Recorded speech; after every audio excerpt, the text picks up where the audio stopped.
Greetings, everybody. Welcome once again to the RecPoker podcast. I'm your host, Steve Fredlund, and as always, joined by our panel guys. Let's sound off. Who do we got in the house tonight? Andrew Feist is here. Chris Jones, I'm 5x5 on PokerStars and Twitter, if you're looking for me. Radman 50 is Rob Washam in the house. I'm Jim Reid, and you can find me at Hold'em_Steelers. And 5x5, we're always looking for you, Chris, by the way, just for what that's worth. But thanks to our official sponsor, Running Aces Racetrack Casino Hotel, our other podcast sponsors, Learn Pro Poker and Website Amp. This is episode 186, and today we have Adam Friedman. And after the interview, stick around for our panelist round robin. We're going to give some information on what's happening across all of the amazing RecPoker community. But two things real quick we want to bring your attention to.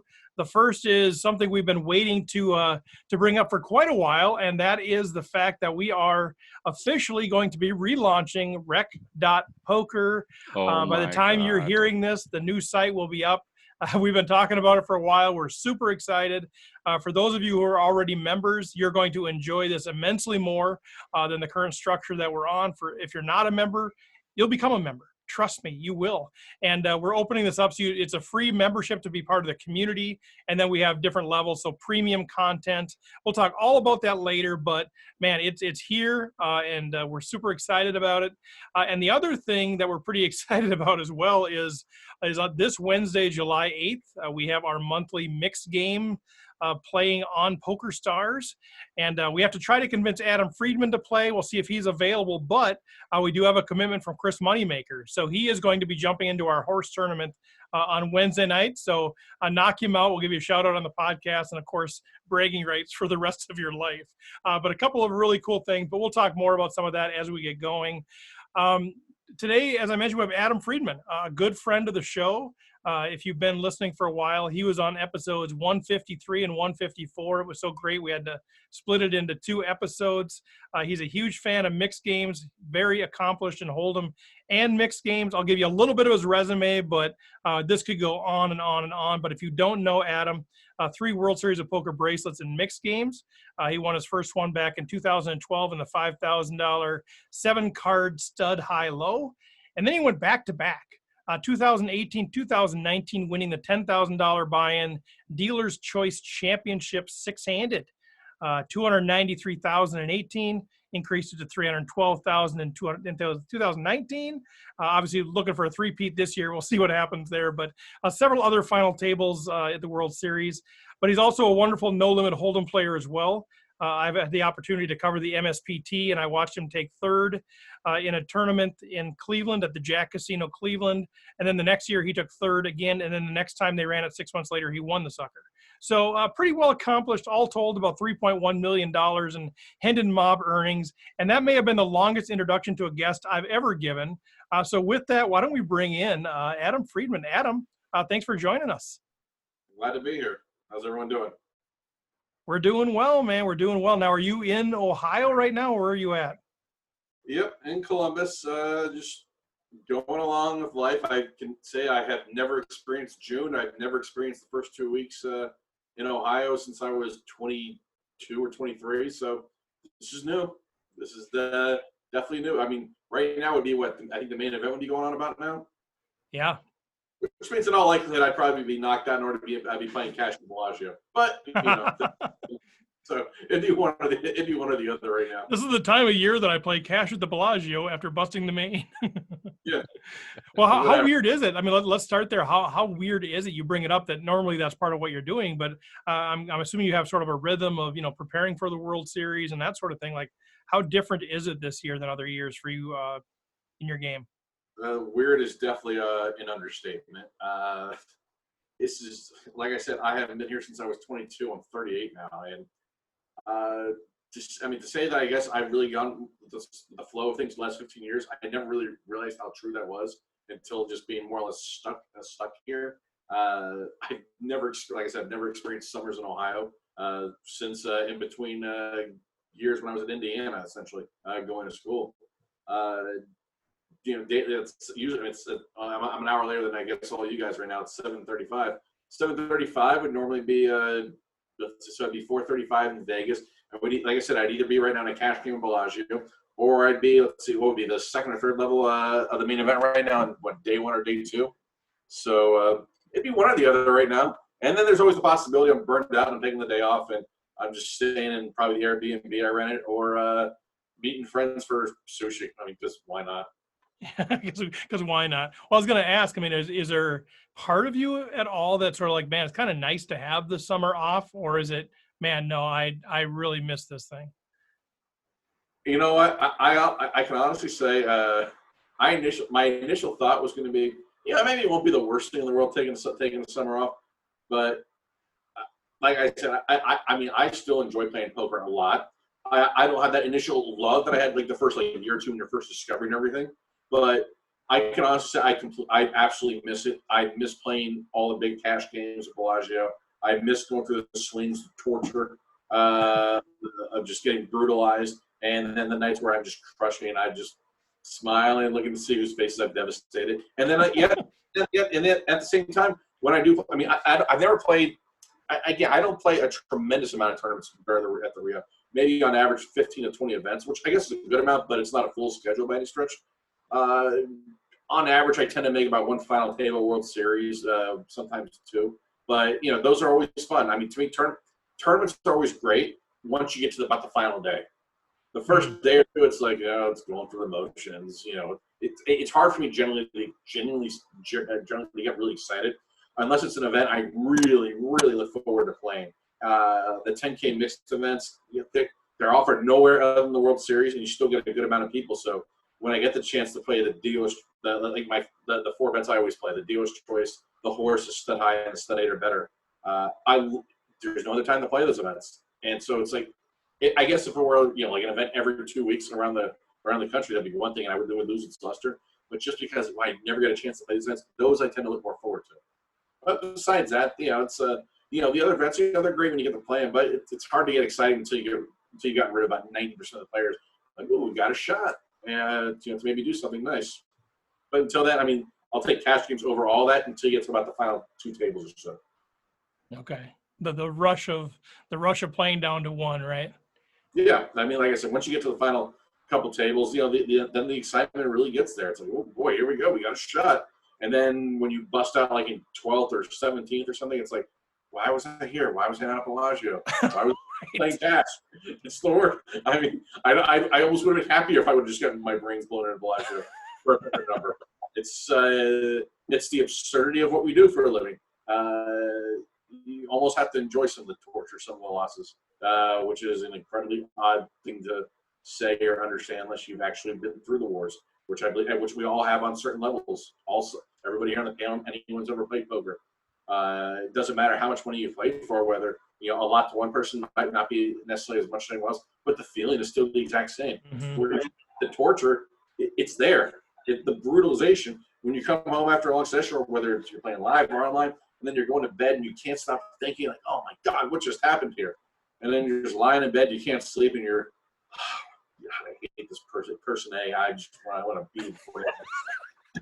It's just the worst. It doesn't matter if they can beat you out, whether they beat you out of $50 or 10 or 20 grand. It doesn't. It's all the same. Or a free game. We talk about that like we play these nightly free games, and I 3-handed, I got my queens cracked or whatever, and I was like, no! I mean, it's a free game. Who cares? But yeah, we're in it for the love of the game, right? I especially when you're not playing for a living, definitely, like I said, when you're playing for a living, at the end of the day, it really is for money. There's no question about it. Yeah. Anyone who says otherwise, I can honestly say my respect to them goes down a tiny bit, just because they have absolutely no clue or no realization. If this is the path they choose for a living, those are the people you're just not going to be seeing them or hearing about them 6 months from now, 5 years from now, anything in between. Just the way it is. And if you don't approach it like that, if this is what you do for a living, it's got to be about making money. It really does. If this is what you decide to do, like I've always said, I've never recommended anybody to do this for a living. I say, if you got a job, even if you don't necessarily love it by any stretch, which the majority of people don't love their jobs, keep it fun, keep it recreational. And if you make some money on the side, that's terrific. It's terrific. You got a hobby that makes money. I don't know how many people that have that. Right. I don't know anybody that can do that. That's really hard to do. That's like what 1% of 1% of people, maybe 1 in 10,000. If I had to guess. So yeah, keep it fun when you can. Like I said, when you're doing it for a living, you got to take some of the fun out of it and really just treat it like any other business. It sounds like you're a pretty big Bellagio loyalist. Tell me why that's the best poker room in Vegas, or why you think that? Because I've talked to people who say Aria or Venetian or the Wynn, or why the Bellagio? That's where all the Mexicans are at. Planes. Okay. No, there's no other. If they moved all the games to the Palace Station, then the Palace Station. Fair enough. Yeah. So, and if you were coaching or advising somebody who was about to play in their first horse game ever against a world champion, what would be the first few tips you'd give to somebody who's never played in a horse game ever? I would say, don't feel too bad about losing 15 or 20,000 or so. Chances are you're just really unlucky. And don't feel bad about it. I'm sure just keep coming back, right? I'll come back tomorrow. I can't imagine. Like I said, if I was playing someone for the first time right now and they were playing in my games, myself and every other person named basically almost everyone's a pro. The majority of them are pros in our games. It's Christmas. It's flat Christmas. The only question is how much money are they going to dump? Is it a lot, or is it going to be an absurd amount? And then usually when you get something like that, it just dumps a ton of money. Somehow, if there's not like a list and it's all like the first, let's say 2 or 3 players that are all superstar players, you'll always see a lot of people just like, it's just whatever now. It'll be the same game as always, but somehow it loses its luster for that day. So you'll see a lot of people just come back. It'll be the same lineup the following day, actually. So, but no, in general, this is what I would also say. The best way I can answer that question, I guess, more correctly or directly, is whenever you're playing in a game, whether it's you're playing with someone that's horse no limit or whatever, see if you can spot who you believe the best player is. Try to watch what they're doing when you're in a hand with them, and more importantly, just to the point when you're not in a hand with them, see what they're doing. What makes them a winning player in that game? And again, it doesn't necessarily mean that person's going to win if they play in a tougher lineup or anything. I just why is person A always beating people X, Y, and Z in this game? And sometimes you can always ask the person the question. Some people are more forthcoming in terms of being honest, and some people might not be. And I understand both sides. Me, it's very dependent on who when there have been people. If I know for a fact, let's say a fish or whatever, if I generally believe they're never going to play the game again, I will answer really every question they want because I want them to play. Because even if I answer it, they're never going to be able to conceptualize everything, but you still want them coming back. If I believe they're every bit as good as me and they don't even realize it, because there have been players I've played with, they don't even know they're as good as they are. It's because they might be 1 or 2 things away, and when it all snaps, it's game over. They're just there. And I think that's happened to a lot of people at one point or another in whatever game you've been in. In fact, I'm a real funny. I can say a quick story about me. So I was in LA all of February, like I always am with the LIPC. I think I played one $400 daily tournament deal at Commerce Casino as I was at the Hawaiian Gardens, where all the mixed games right every day during the week. And there's a guy who played for years. He even said, Adam, I swear for years I've always enjoyed playing. You've always been great for I've always enjoyed playing with you, but now I can't stand playing with you. It happens to everybody. You say just all of a sudden, just I don't know what 1 or 2 things all of a sudden click, and it's just like I can't stand playing with you. So it happens to everybody on both ends. So it's a good compliment to hear, and people want to hear that occasionally. Just don't mind. That's the ultimate compliment, right? I don't want to play with you, or you see people show disgust when you come to their table. John, did you have something? Well, yeah. First, I just wanted to mention that you actually inspired us. Last time you were on the podcast, very shortly afterwards, we started up our mixed game series. So now once a month, we're playing mixed games, trying to get everyone introduced to them. For several people in our group, it's been their first time playing these mixed games. Some of them have even decided to play them cold, meaning they aren't doing any studying or don't even understand the rules of the game beforehand. So you can imagine that's kind of fun watching someone who doesn't even know what Badugi is trying to play that. Easy money. Yeah. But mostly what we do here are tournaments, which are, obviously different than cash games. And one of the biggest differences in tournaments, in no limit tournaments versus limit tournaments, are when you are short stacked, because you can't exercise the leverage of your full stack. So what advice would you give to people playing a horse tournament, for example, when they become short stacked? How do they adjust with that as opposed to if they were in a no limit tournament? You got to play super tight solid. Every chip you put in it's vital. You need to get those chips back. No, you can't speculate. You just can't. And you really can't do that for the most part when you have a big stack, unless you push the table around, which you can do in certain games easier than others within a mix, whether it's horse or 8-game, 10-game, or dealer's choice. There are games it's easier to do that than others. But when you're short stack, you just got to be prepared. You wait patiently and just hopefully you get that one hand where you get a good amount of your chips, and hopefully you, at a bare minimum, get half your chips back if it's a split pot game, or hopefully you end up scooping. But you just can't get in there with any marginal hand. You just can't get in there with marginal hands to that point. You just can't. You can't afford it. So play tight solid. Hopefully wait for that spot and be very aggressive with it. That Sounds good. That for the most part is. I mean, there's always small exceptions where things in there, but as a general guideline, that's probably what I think what's ideal. Of course, the best approach, I assume, is to not become short stacked in the first place. But I've been this for every tournament that I've ever. I mean, I haven't won like a lot of limit tournaments by any stretch, but I can definitely say I have been short stacked in every one. And obviously, in every tournament I've lost, which is again almost all of them, except for 10 of them or whatever. I was short in all those too. I unless there was a massive fall and no limit, and limit, everyone gets short in limit. It's just inevitable. So yeah, you got to play really tight solid and just wait for your spot. Andrew, did you have something there?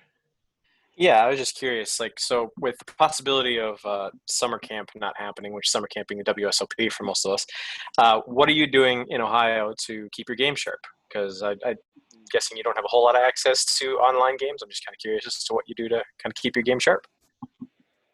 Play a little bit where I can online.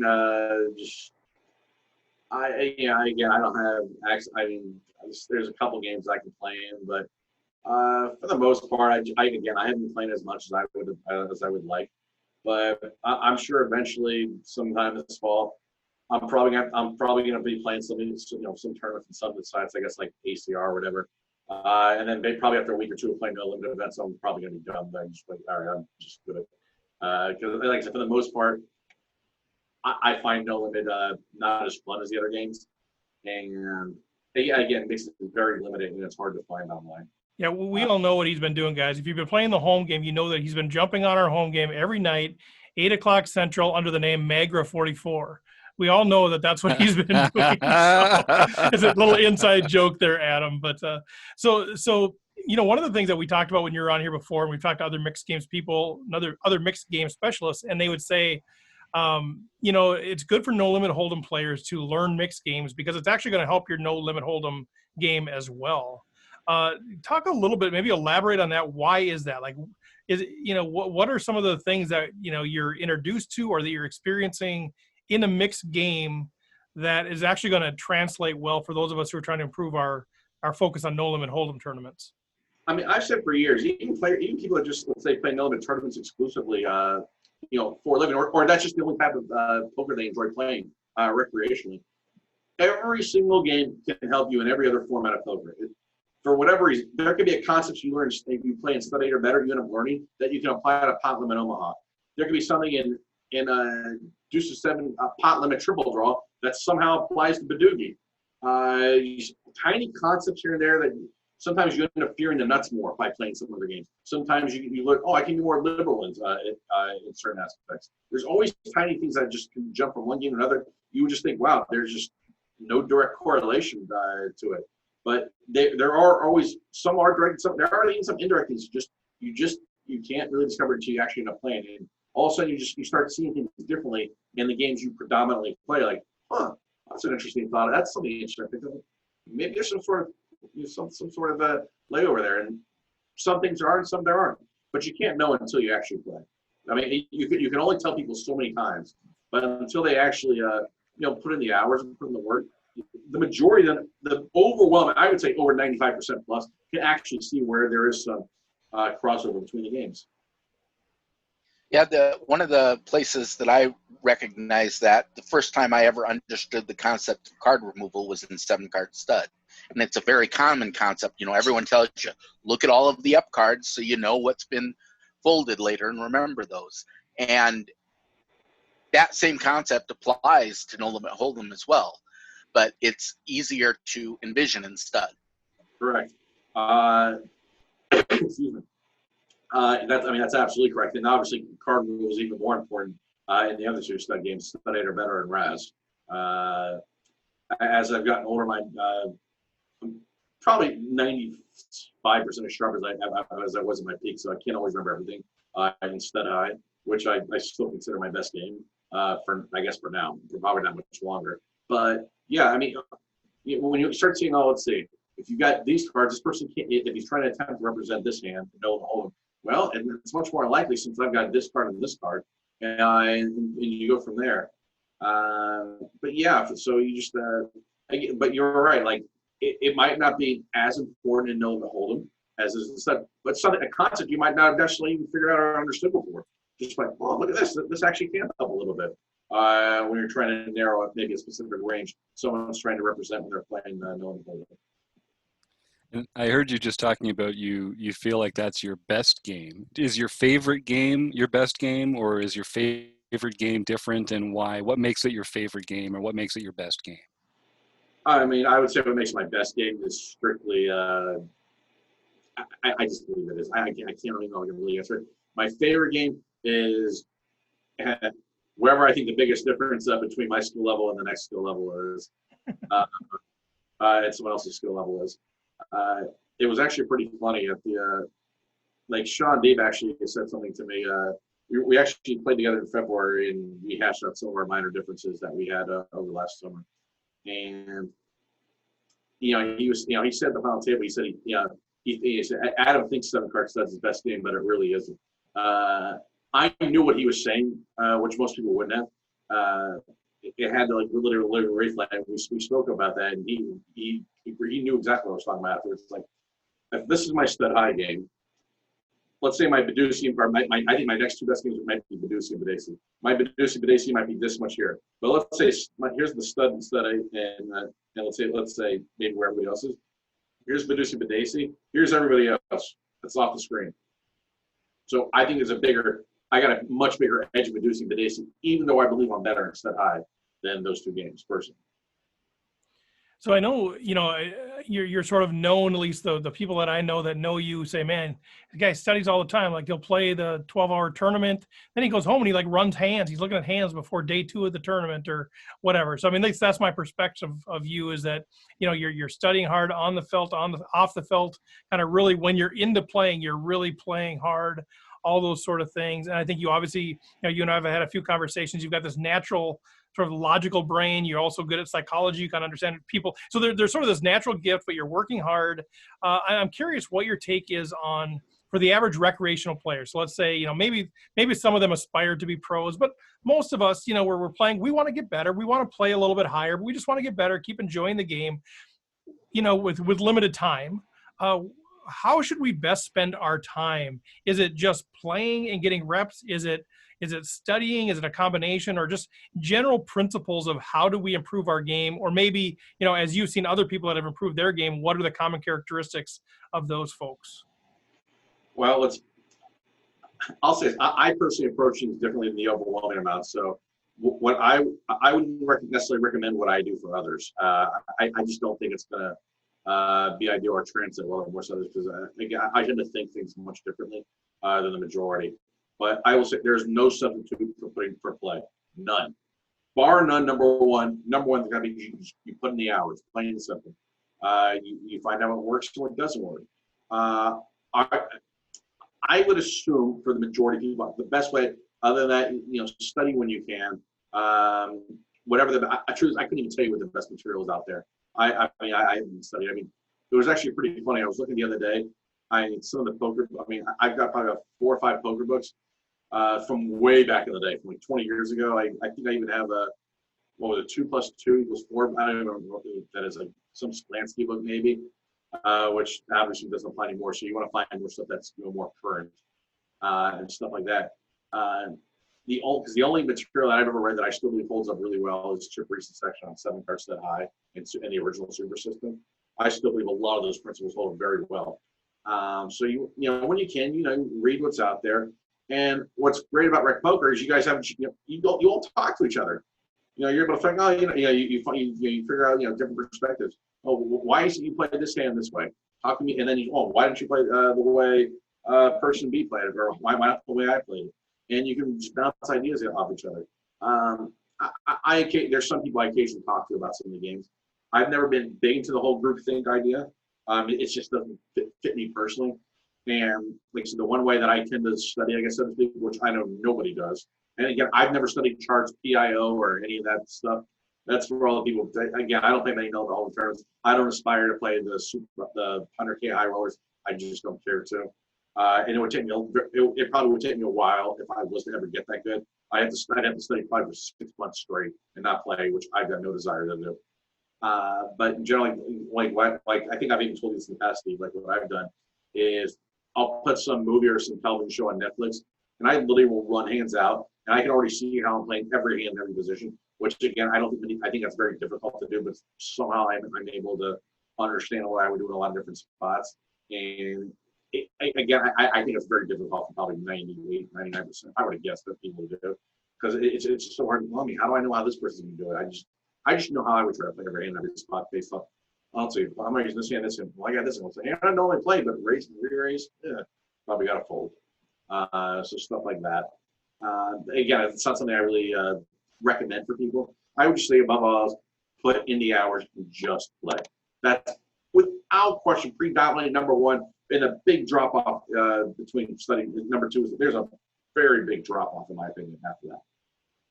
Now I see you, when I've had a chance to cover some events, and I've been able to watch you run deep in a lot of these tournaments, and a lot of times it feels like you're so deep in thought, not necessarily even when you're in hand, when you're out of a hand. Now sometimes you're walking around or whatever, but it feels like there's these times, these periods of times where it might be a half hour, an hour, where it just looks like you're just like there. Now, either you're dreaming about something else, or you're thinking really deeply about those things. I know, this is out of context, but I always want to know, like, what are you thinking about in those moments? If you're, in general, like, what's sort of consuming your thoughts when you're not, like, in a hand right then? Are you thinking about the players? Are you thinking about the tournament situation, the phase of the tournament? I don't know. Like, I just want to know, like, when you're deep in thought and it's not about a particular hand that's going on, can you sort of categorize what it is that you're thinking about? It could be a lot of things. I could just be wondering if it's going to be raining tonight on some couch. It doesn't look like that, but maybe it is. Oh, in Jack Cleveland, I mean, some of those nights you saw all that. Right.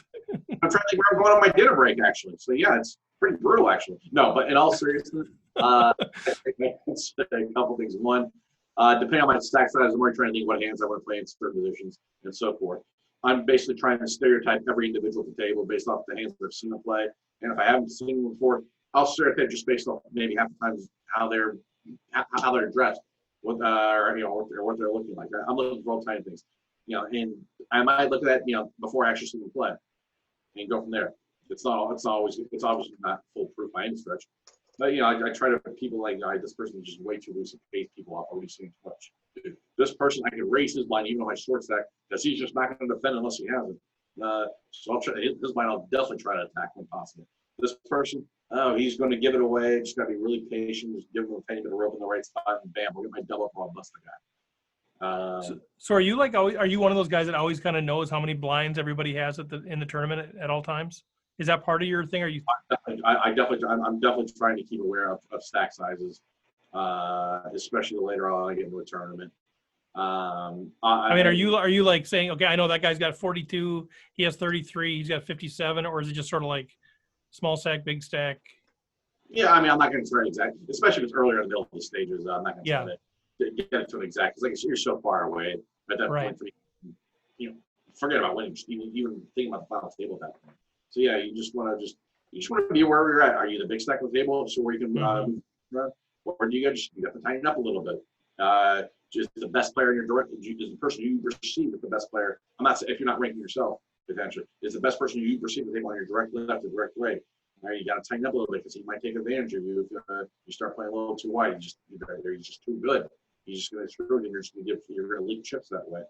So yeah, you want to always you need to be aware of what's going on. And sometimes, more so, say if I'm playing like an SPC tournament, maybe as opposed to some of the events of the World Series, I can basically do it all like sometimes as little as 90 seconds sometimes, which is really absurd. But sometimes I'm at the Washam, I gotta be on my game all times if I'm at just really brutal tables. But yeah, you don't want to take anything for granted. You don't want to underestimate people.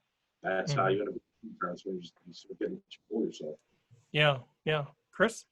Yeah, so speaking of sort of estimating people and underestimating people, we often ask our guests who are sort of no limit experts, what are the biggest mistakes they see rec players making? How can you, sit down at a table and say, boy, this is a good table because there's a bunch of fish here because they're doing X, Y, Z.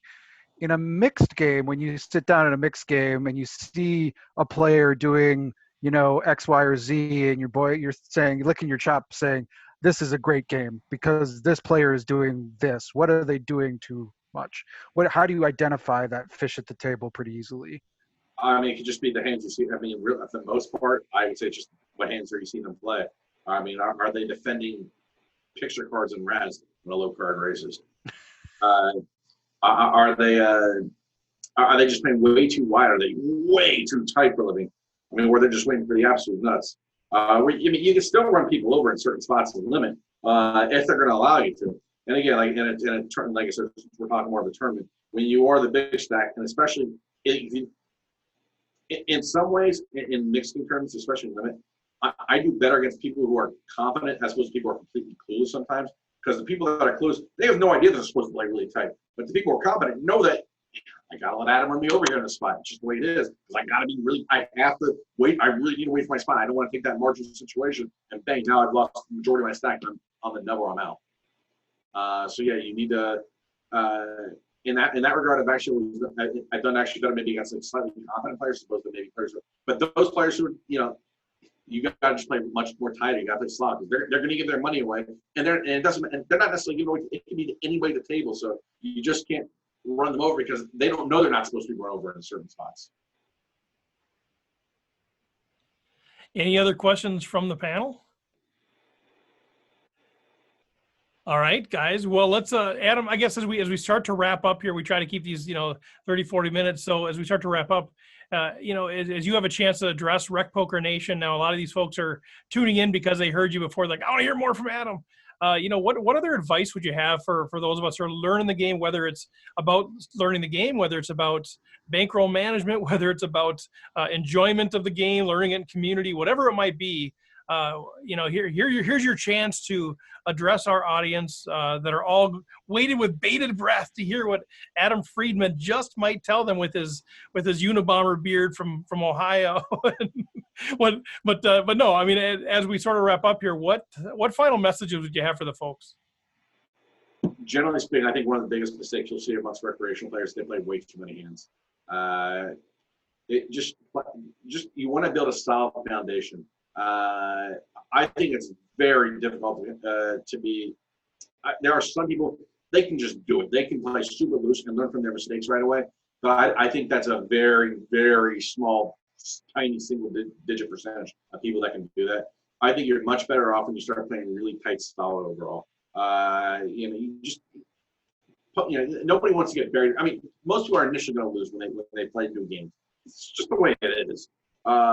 There are those very few exceptions of people, they just got it. Like when new games get better now, I'm more or less good to go just because I built a solid foundation in terms of how to play most of the games. So if a new game gets in the minute, whether it's draw related, stud related, flop related, limit, pot limit, no limit, doesn't matter. I've been able to build a foundation, but just understanding the basic commonalities in a lot of different games. And I think all you can do is just play really tight stuff. Try not to learn a lot of games at once. It can be way too much. It can be way overflowing. If you want to really stick about one game at a time, even nowadays, I mean, again, it's been in terms of the bigger games, there haven't been too many games in the last 2-3 years that are new all of a sudden.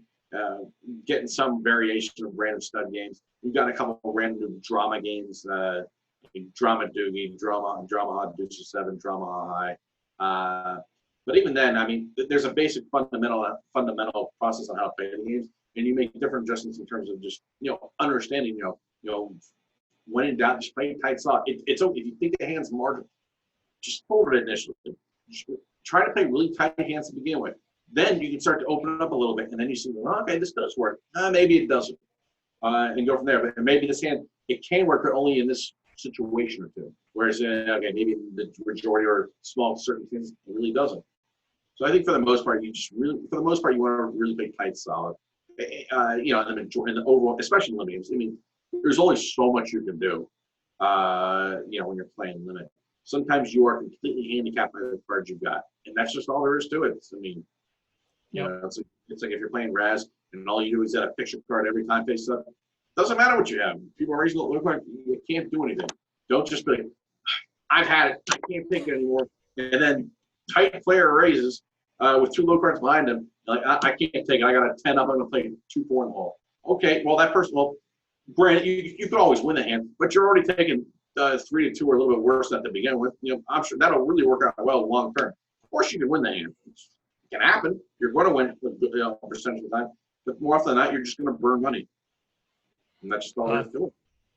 Good stuff, man. So as we wrap up, any dates on the calendar, any tournaments on the calendar at all? I mean, I know everything's kind of up in the air. Is there anything out there that you're saying, man, I hope this opens up by such and such a date because I really want to play such and such, or is it just let's just see what happens?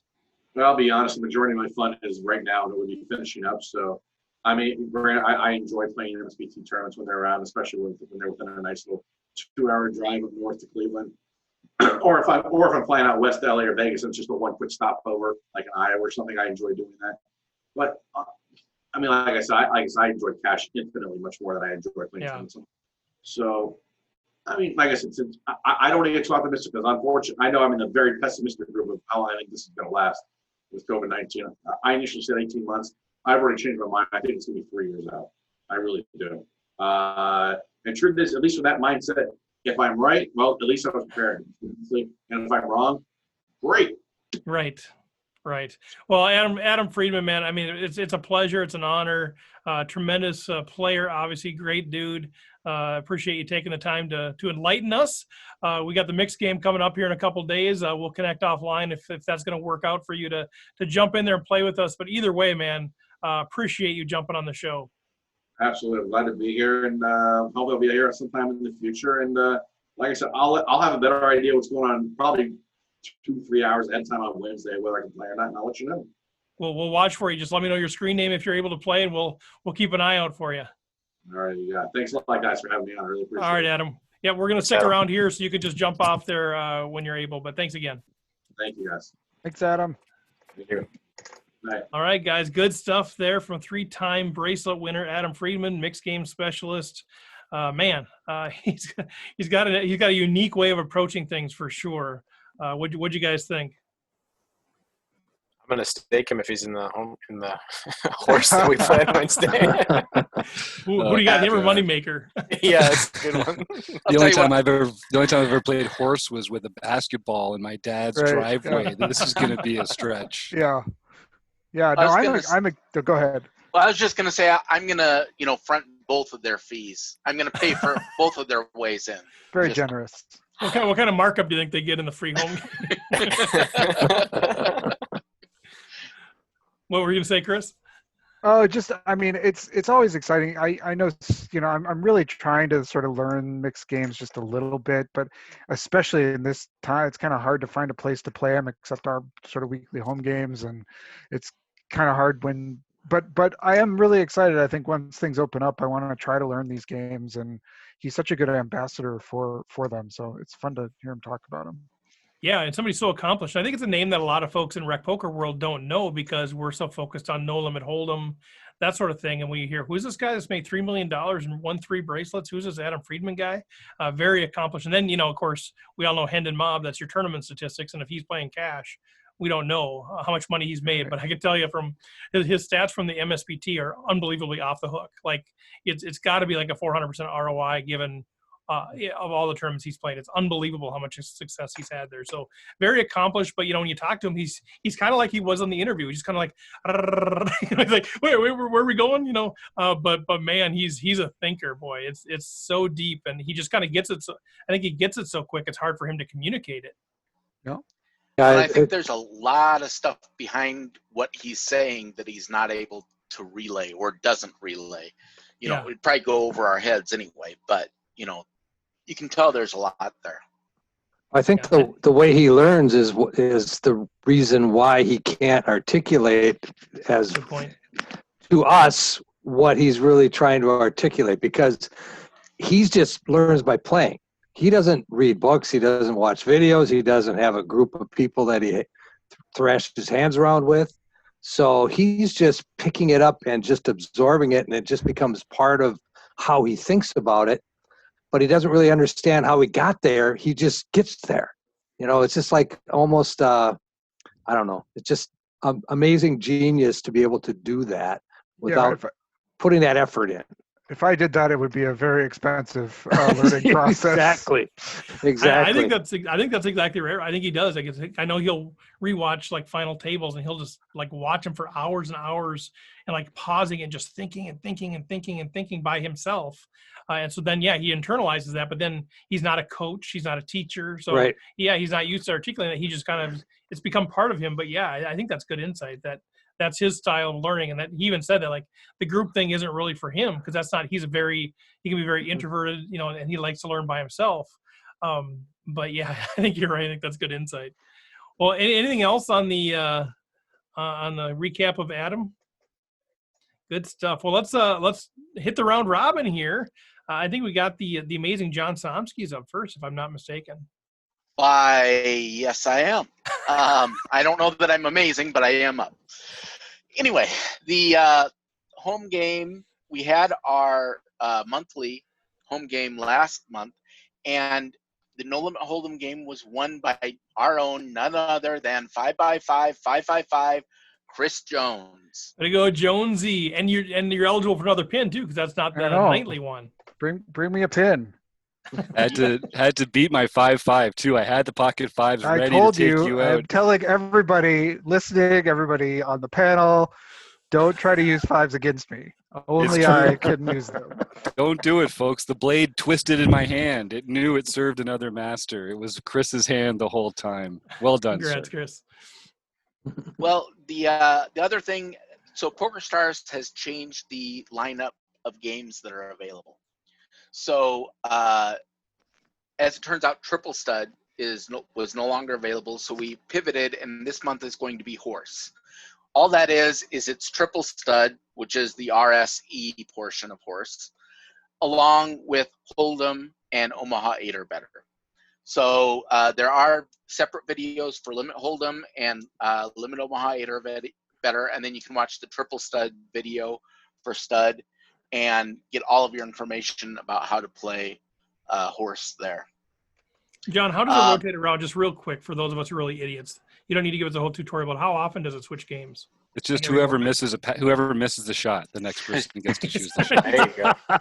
Do you get two chances on the E on the last one? You get two chances? I don't remember how PokerStars does it. Okay. They might do a number of levels. In most casino games, what they do is they play like 8 hands of a game, and then it switches. The main reason why they do hands instead of just levels is because stud hands take much longer than Hold'em, and Omaha takes a little bit longer than Hold'em, although not as long as stud. So if you go by levels, then you'd get shortchanged playing stud. So typically they do a specific number of hands. I'm actually not sure how PokerStars does it themselves. But it'll switch. You'll be playing Hold'em for a number of hands, and then you're going to be playing Omaha 8 for a number of hands, then Raz, then Stud High, then Omaha 8 or then Stud 8 or better. So my goal is to be able to play all 5. I want to play all 5 games. That's my goal. Go ahead, Rob.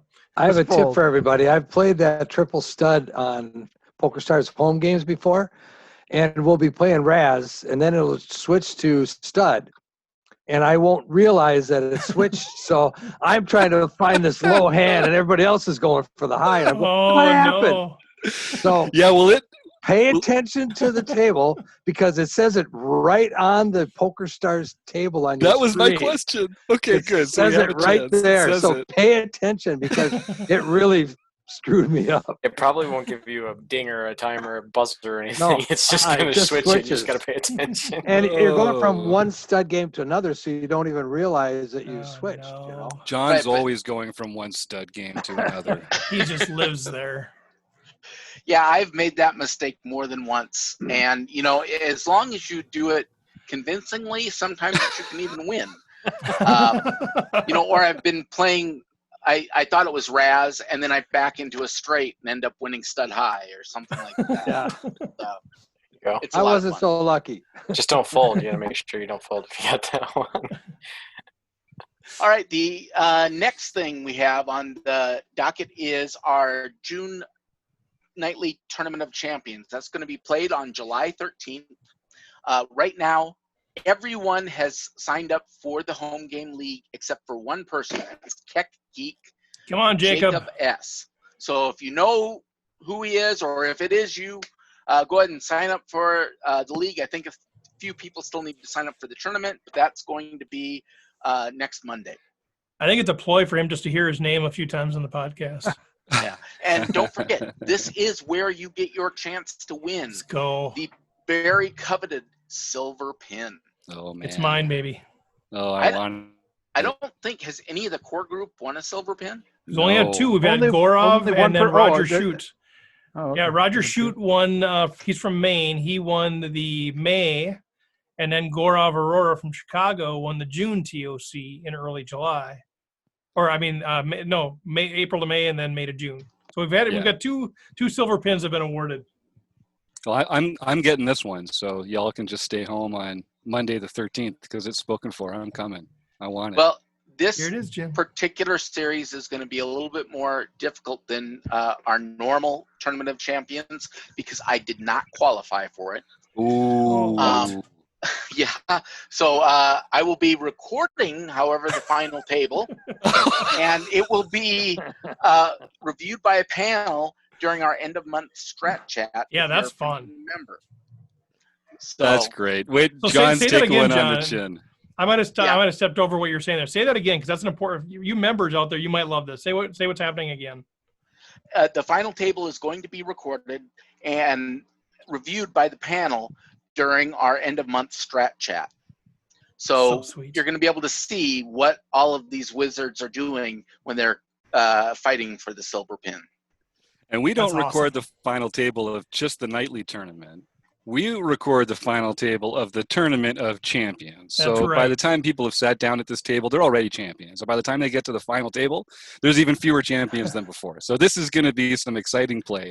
And we're actually going to be releasing the video play of the table without any commentary for members just to watch and make their own assumptions. Use this to practice your own street-by-street analysis and stuff like that.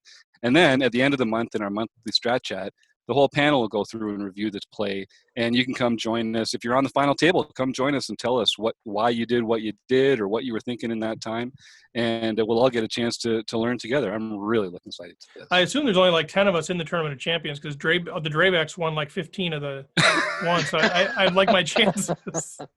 I think actually it was 21 people qualified for it. So Oh, okay. yeah, but the Drabeks had more than their fair share. Yeah, and we'll that's get to more of that here All right. shortly.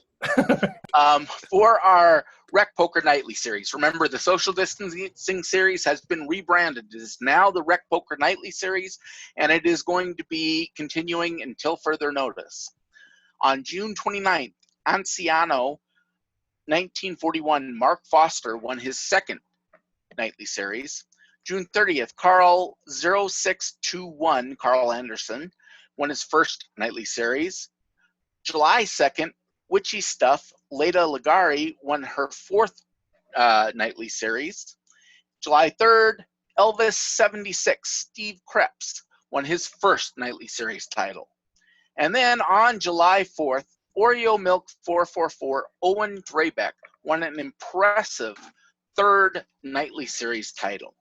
However, not to be outdone, his father came along, and on July 5th, Magra 44 Doug Drabeck won his 7th nightly series title. Oh my God! And he's got a mixed game. He's got 8 of these suckers. Yeah. That's why I'm saying it's Adam Friedman in disguise. The Drabecks. What are they putting in the water over there? Are those Minnesota boys? Is that They where are. they Yeah. are? Oh, yeah. Oh, They're in my home game. God. Or Doug's Well, my home game. what's the rest of your excuse then? Good Lord. Well, I don't know. those keys on my keyboard are starting to wear out having to type it so Right. often. So I am begging, I am pleading with the entire Rec Poker community. Please bring your A game. We have Yeah. had enough of these Drabeck wins. We all have to play our best against them. Please, please. No, actually, seriously, this is very impressive. Congrats to both Yeah. of them. Yeah, for and, sure. and another shout out for Leda, Witchy Stuff from Canada. Yeah. Her 4th nightly series. I think that might be the top Canadian performance, even counting Mike Patrick and all his mixed game winnings It's through close. the season. So we might have a new Canadian royalty, as far as I'm concerned. Pretty exciting Nice. stuff. She's tough. All right. Thank you, John. Awesome stuff as always. How about Andrew? All right. So last time when we did Learning with Partners, was 2 weeks ago. We had Red Chip Poker and Learn Pro Poker. Make sure to check out that video in the premium membership area of rec.poker. All right. And then this Wednesday, July 8th, it's going to be at 6:30 p.m. We're featuring Solve for Why and Learn Pro Poker. And the video session will be released the following week. So once we get that out, it'll be available to the premium membership the following week. So make sure you go check that out. And as always, make sure you can check out rec.poker/resources for all the deals we got with all of our great affiliates out there. And just to be clear, Andrew, you're doing a great job with that stuff. But you guys, if you're a member at Rec Poker, a premium member, you're getting like an hour plus of content from these world-class providers, as well as all the stuff that we're putting together. So fantastic. We had an opportunity to pull 15 minutes of each one of those out of this thing every month, and they're fantastic. I mean, you're choosing just great segments, super helpful stuff. So way to go, man. Good stuff. And if premium members do want to show up to those live sessions, they can also suggest aspects of the websites for Andrew to look at next time. So if you are thinking about checking out some of these premier training sites, put a little shopping list together and say, hey, Andrew, I'm kind of curious about looking behind the curtain at what's on in this section here, and that's one of the perks of being a premium Rec Poker member. And you get to be part of the discussion afterwards. If there's something about one of the videos you didn't understand or didn't quite catch, I mean, we have a discussion afterwards too. And sometimes we go down some rabbit holes, but otherwise we have a lot of fun with that too. So that's great. I love those. And it just goes to show, like, you can watch the videos when they're released and you can just catch up on your own time. But if you join us for the segments, you really get a lot out of the interactive aspect of it. And that really has helped me a lot. Robert, how about you? He's got the Somsky thing going on. I'm muted. I wasn't expecting. Not much. We had our second session last Wednesday. Our next session is on the, let's see, what was it? The 15th. Is it Wednesday? Yeah, Wednesday the 15th. Yeah. Wednesday the 15th at 6:30. We'll be going through rules 5 through 7. It sounds like that's 3, but actually there's a 5A and a 6A. So What, a lawyer write this book or what? Matros a lawyer? Is he a lawyer? Matros? I don't know. No, I thought he was an author. He's a rule writer. There you go. Yeah, rule writer. All right. But anyway, yeah, it's great content, great fun. We've had a lot of interaction with some of the members that have come and joined us. We talk about rabbit holes. We've gone down a few, and it's a lot of fun, a lot of good discussion. So please join us. It's a good time. And Jack Burke, one of our members, sent in this great PDF where he was working on some of the stuff in Matt's book that we were describing. And it's great having that kind of back and forth with the members. We're all kind of working on this together on our own, and then bringing our ideas together to share. And it's just a treat. Yeah, and for anybody that hasn't had a chance to read it or hasn't heard about it, it's a different way to approach tournaments than you're used to, and it's really awesome. It's just kind of a different aspect to think about, and got my mind turning on a couple of things too. So make sure to check it out. Yeah, it's a system. Rather than learning all the basic content, you just have to learn the system and then put that into play, and it's going to automatically give you a little more aggression. It's going to give you a little more confidence in the plays that you're making, because you're not worried about. It's really weird. One thing that's weird about it is that he doesn't talk about what the other player has. He's only concerned with what you have. So you don't have to do that deep think about, oh, what does he have here? You just know what you have, and then you make their action accordingly. So it's really, it's a system. Intriguing. And Yeah. It's really kind of interesting. Good stuff. Well, thanks for leading that, Rob. How about you, Chris? Well, so in membership land, obviously with the new website dropping, we're really excited, but the July seminar is going to be live on that new website. So look for that. The July seminar is on bluffing. So we're really excited. I think it's some really good content. So it should be, when you check out the new RecPoker, check out the new seminar. And then just a reminder, as we were talking about, on July 22nd, we'll have our strat chat, which will be us as well as any members who want to show up, ask questions. We can talk about other things too, but we'll be going over the Tournament of Champions table, talking about decisions and going through that as a panel. So that'll be really good as well. Man, I really want to make that final table, but I'm nervous if you guys are going to be breaking down my play. Oh, that'll be Dissect that'll be What real is good. he doing? He played it like he had pocket fives. Good stuff. Well, thanks, Chris. I mean, again, the content is unbelievable that you are leading us into producing. It's seriously, if you're not a member out there, you should be, because it's great stuff. So thank you for Chris. All the backlog. If you haven't checked them out or want to become a member, we've got months of backlog of these seminars. They're really designed. They were designed to sort of build up towards what would be going on right now is the World Series of Poker. So like basically the first batch of these was really designed to help you take on your first or improve at going after a big multi-table tournament. Yeah, very strategic in nature. Chris really thought through, how do we get us from here to there in 6 months' time? So very strategic, and I think it's very effective as well. Jim, what do you got for us? I mean, I'm just so excited about the new schedule that we're rolling out with the new website this week. And we've got things happening every single day. So, there's the nightly home game every night. But even other than that, there are seminars, there's the strat chat, there's learning with partners, there's the book study. We do online play and hangs. There's just a ton of engagement opportunities. And those aren't just for premium members. Even if you're a free member at a RecPoker community, we've got free Fridays almost every Friday. We send something out for free with strategic value, and there's postings on Tuesdays that are free. All the forums and discussion groups. There's a lot of great ways to get involved there, and I cannot wait to start meeting some of the new members in the new space. Yeah, and we'll do a special episode or a special release of some kind where we really get into the website, what's all out there, that sort of thing. But it is, like Jim said, it's phenomenal as far as here's the stuff just for anybody, free stuff.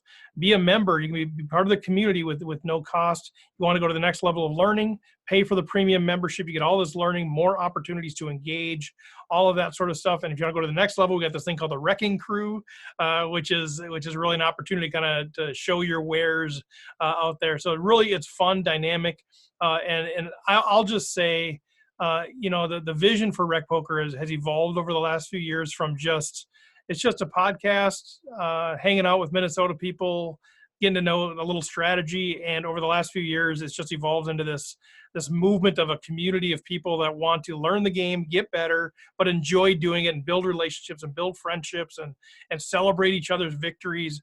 And that movement has just been so fun to be a part of. And finally, we have a tool to help us do that even better. The tool we had just didn't work for what we're trying to do, and we tried to piece it together with that and Discord and Facebook groups. And this is the idea behind this tool is it's just a tool. The goal is not to have a membership site. The goal is to have this encouraging, vibrant poker learning community. And that's what this tool really is. So we want to encourage you guys, get out there. You can get a free membership. I'll say that again.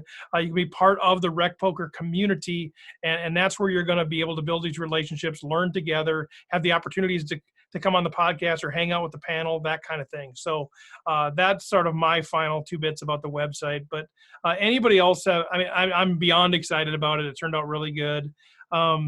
Anybody else have anything with the website? Anything else to add? It's just great.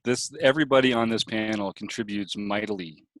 Month in and month out, everyone here has something that they're responsible for. Everyone here takes it very seriously. They put quality stuff together. And I think everyone on this panel here, and Taylor and Mark and a few other people that are helping out behind the scenes, should be really proud of what they're doing. And I just want to say thanks, Steve, for putting this together and taking us on this journey, because we're going some wonderful, fantastic places, and it's been a blast along the way. Yeah, no, it was fun to get it started, but then it took everybody to come alongside and let's go on this journey together. That's way, way more fun than it ever was before that. So it's good stuff. The last couple things, thank you, Jim. The last couple things that I would say is just July 7th, Tuesday, July 7th. So right away, quick turnaround. Tuesday nights, we are doing this online play and hang thing. So every Tuesday night with our nightly home game, you can jump on Zoom. And so we'll have the link out in the community area of the website. So go there, become part of hang out with us on Zoom. And then I think we're going to do a special one on Wednesday night. It wasn't planned, but we've got the mixed game. So we'll do another Zoom out there as well if you want to jump in there. We got Moneymaker out there. Maybe we'll have Adam Friedman. You jump out there, you just hang out. We can all talk in one room, or you can go to breakout rooms and talk to the people at your table. It's just a blast. So take a look for that as well. It's super fun. We've had a great time getting to know each other more than just a screen name. So those are my last couple of updates. If there's nothing else that we missed, chime in if there is. But we'll sign off there. Make sure you go to rec.poker. It's got a whole new meaning when we say that now. Go to rec.poker. Andrew's got you got a Running Aces thing there? What do you got there? I can't see it. Running Aces, you want to talk about their opening up for cash and they're open up for cash? So yeah, Running Aces is he's showing the sponsorship, one of our sponsors, Running Aces Racetrack Casino and Hotel, and they are now open as of today for cash games. Correct. I think they're planning on running 5 tables, 6-handed, 2 100 to Omaha and 4-8, I think is what they were talking about doing for cash. 6-handed tables, plexiglass, and then they're going to just kind of see how it goes from there. So no announcement on tournaments or anything like that. But so one of our sponsors is now open for cash. If you're not afraid of the virus, I guess go support them. If you're going to go play somewhere, support Running Aces. They're our sponsor, and we appreciate what they've done. But also website AMP, Mark Prashant's company, doing great things, and Ryan LaPlante's Learn Pro Poker. They also sponsor the show and everything that we're doing with RecPoker. So thanks to those guys. Thanks again to Adam Friedman. Thanks to the panel, Jim Reid, John Somsky, Chris Jones, Rob Washam, Andrew Feist, and myself, Steve Fredlund. And with that, we'll catch you next week.